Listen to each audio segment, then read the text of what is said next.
Avenue Kumba, la cité des anciens combattants, la commune de Ngaliema. Vanda kaka et pas na yepe lokolo. Police na yo la ville ya Kinshasa, et comme wana, etie maboko, tozali na quantité oyo processaki et pas na ye. Kizonzi, quartier Munganga, la commune de Ngaliema.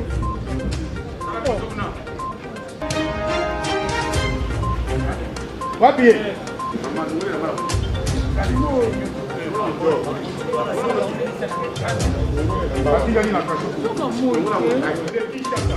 Excellent. Ainsi prend fin la présentation de ce Yé Tokangiye na site Oyo Yafuna na avenue le militant Yé Mombongo asala kapetaka ya bloc Oyo ya munene Oyo nde tokangi na Chang, la commune. Tu as les documents d'achète le catalyseur? Tu as les documents? Il y a les documents d'achète le catalyseur, filtre céramique. En Allemagne. En Allemagne. Fabrication du catalyseur. Et les catalyseurs d'occasion vous envoient en Allemagne? Oui. Les documents sont signés par quel ministère? Le document au bureau, moi il y a beaucoup de ministres. Beaucoup de ministères. Oui. Oui, beaucoup de ça qu'on a arrêté là. Et dans leur société qu'on a arrêté. On a l'autorisation pour acheter.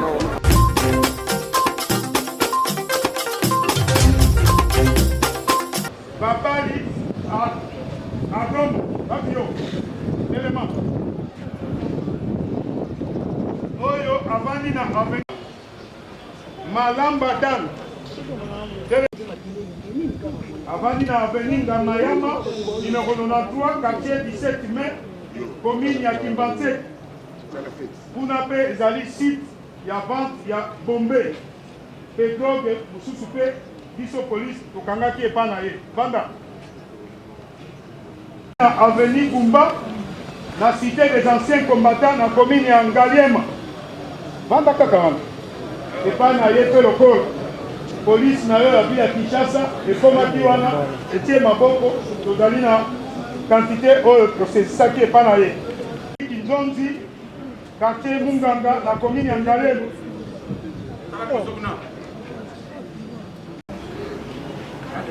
Wapi ye?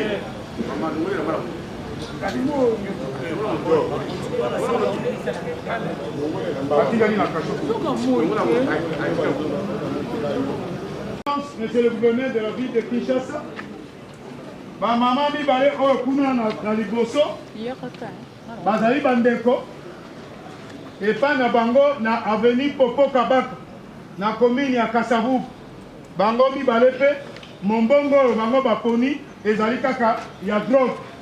Police na yo la ville ya Kinshasa ekangi ba mama mi bale wana na Popo Kabaka. Oyo alandi oyo ye pe lokola mombongo na ye aponi ezali kaka ya drogue. Ye tokangi ye na site oyo ya Funa na avenue le militant. Ye mombongo asala kapetaka ya drogue. Oyo ya munene oyo nde tokangi na Chang, la commune. Démanteler tous les réseaux dont bon nombre de dealers jouissent de bonne fortune qui les permettent de se soustraire de la justice. Se trouve dans un dénouement total.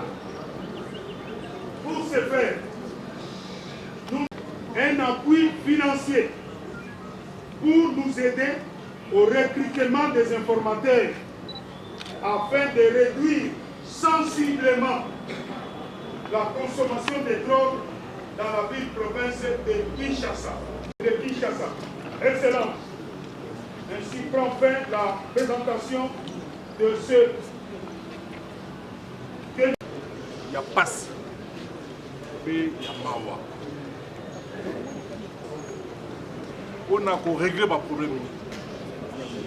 Il y a drogue, ils ont origine.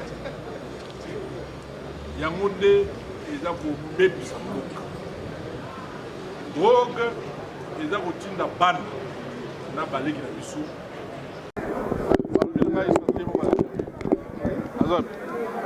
dans le droit justice il faut esala mosala yango tokoki kobomba moto moko te ezala bana mboka oyebi ngai na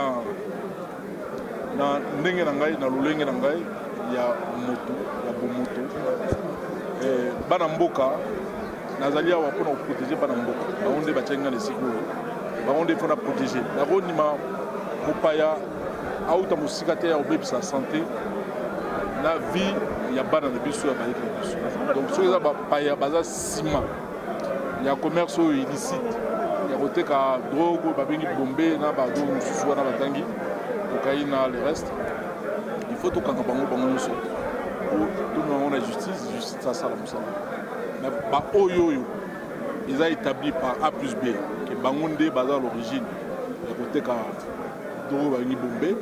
En tout cas, mbano na bango ezaka bakende nanu kaya makasisi. Le reste, justice, au salm.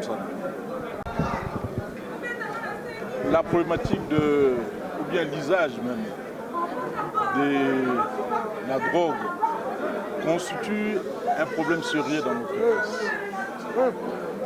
En dehors du fait que ça crée beaucoup de problèmes sanitaires et sociétaux dans notre ville, l'usage de la drogue est à l'origine de beaucoup de maux, est à l'origine même de l'insécurité ici. Nos jeunes frères, nos jeunes enfants, une fois qu'ils ont consommé la drogue, ont tendance à commettre des crimes. Beaucoup de jeunes sont devenus des criminels à cause de la drogue. Beaucoup de jeunes sont devenus des assassins. Beaucoup ont perdu leur vie à cause de la drogue. Beaucoup sont devenus, font le commerce donc, de cette drogue qu'on appelle bombée et cocaïne.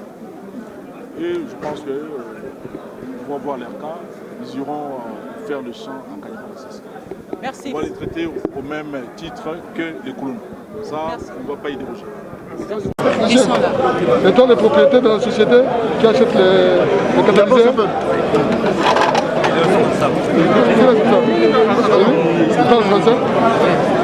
Tu as les documents, tu achètes les catalyseurs, tu as les documents.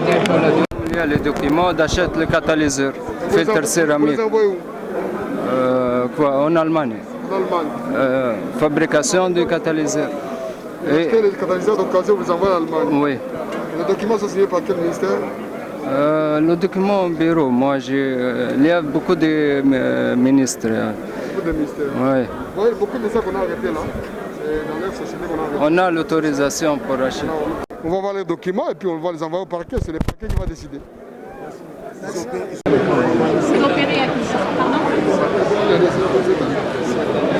Vous êtes de quel pays? La Tunisie. Vous faites ça à cause de flous.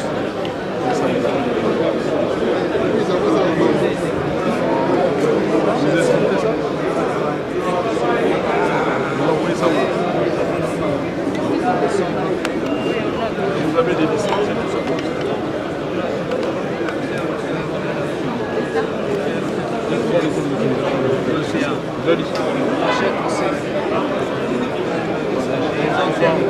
On va traiter votre cas possible. Si vous gardez la population, on va vous envoyer faire le champ. Les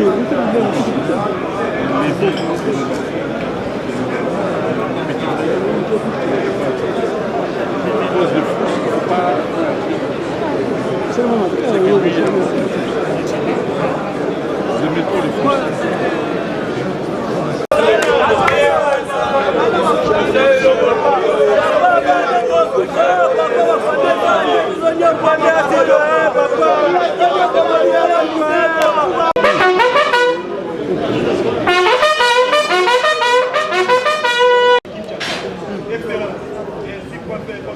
Dans les jours qui viennent, que tu continues à faire tant au niveau du gouverneur à ville à Kinshasa, il y a général Kassongo, au niveau du ministère de la Santé, la séance de travail qui s'est multipliée pour que tu continues à démanteler les réseaux.